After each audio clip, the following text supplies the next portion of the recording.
Bem-vindos a mais um vídeo de resenhas. Se você está interessado em alguma resenha de algum livro, já deixa aqui nos comentários, que eu sou resenhista e preparo com todo carinho para você, tá bom? Já deixa seu likezinho para valorizar os profissionais da educação, inscreva-se no canal para ficar sempre por dentro desse mundo da educação. Então vamos lá? Bem, a obra em questão foi escrita por Dermeval Saviani, um professor, filósofo e pedagogo brasileiro. Está com seus 78 anos e é professor emérito da Universidade Estadual de Campinas, professor emérito do CNPq e coordenador geral do Grupo de Estudos e Pesquisas História, Sociedade e Educação no Brasil. Entre suas principais obras está a Educação Brasileira, Estrutura e Sistema, Escola e Democracia, Educação do Senso Comum à Consciência Filosófica e muitas outras obras que o autor disponibilizou aqui para nós, buscadores de conhecimento.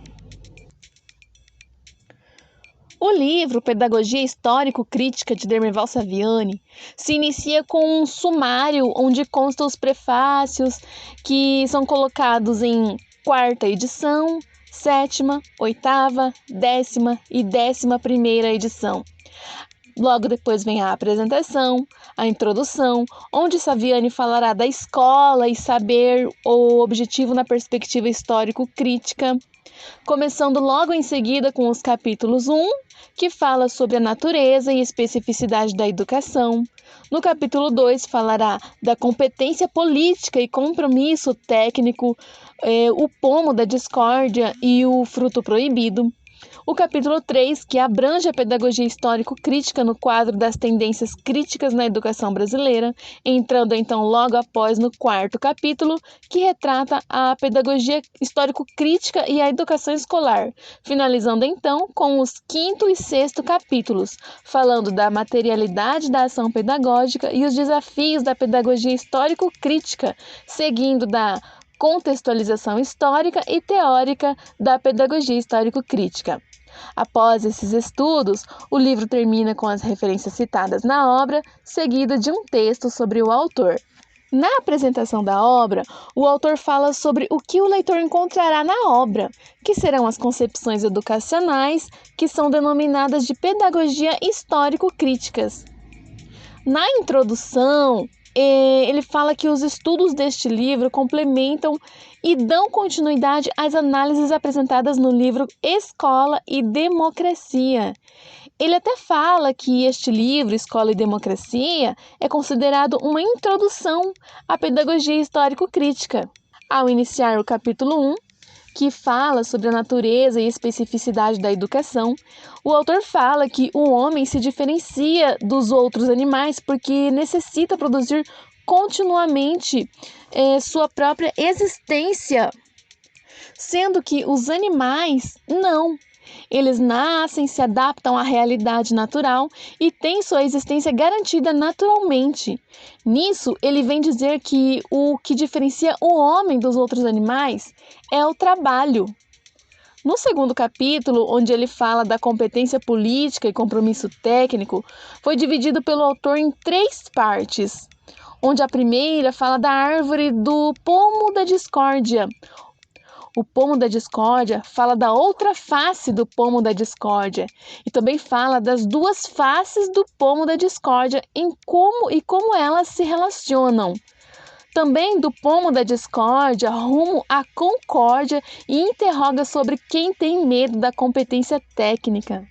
Na 2ª parte desse 2º capítulo, ele interroga sobre quem tem medo do compromisso político, onde ele fala da árvore do fruto proibido, a outra face do fruto proibido e as 2 faces do fruto proibido e como se relacionam. Parece meio confuso, né? Ainda assim, Saviani vai falar da convergência entre o fruto proibido e o pomo da discórdia, interrogando logo após sobre quem tem medo do compromisso político.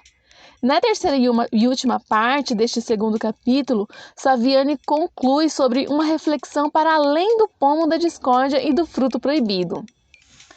Finalizando o capítulo 2, Saviani começa a falar então sobre a pedagogia histórico-crítica no quadro das tendências críticas da educação brasileira. Ele vai dividir esse capítulo em 7 partes, iniciando com o crítico reprodutivismo e seus limites, a busca de saídas teóricas sobre o nome, um marco 1979, e do surgimento da crítica, as objeções e dicotomias, e essas objeções ele divide em forma e conteúdo, socialização versus produção do saber, saber versus consciência e saber acabado versus saber em processo. E ainda tem o saber erudito versus o saber popular, ou ponto de partida versus ponto de chegada. Logo após, inicia-se um debate entre Alexandre e Dermeval falando sobre as pedagogias. Logo após, inicia também o capítulo 4, falando da pedagogia histórico-crítica e a educação escolar, seguido do capítulo 5, a materialidade da ação pedagógica e os desafios da pedagogia histórico-crítica. Esse capítulo 5, ele divide em 4 partes, que fala primeiro da materialidade da ação pedagógica, do desafio relativo à ausência do sistema educacional, da questão material da organização do sistema e das escolas e do desafio da descontinuidade.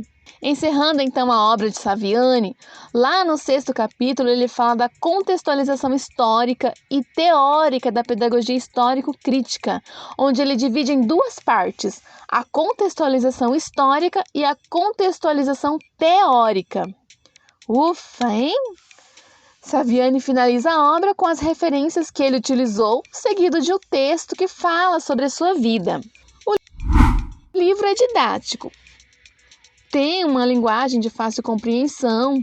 O interesse do autor é deixar explícito sobre essas pedagogias histórico-críticas. Ele pretende rastrear o percurso da educação desde suas origens remotas, tendo como guia o conceito de modo de produção.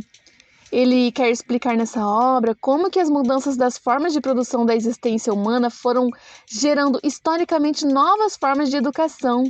Nisso, ele quer revelar as bases sobre as quais se assenta a pedagogia histórico-crítica para viabilizar a configuração consistente do sistema educacional em seu conjunto do ponto de vista dessa concepção educacional.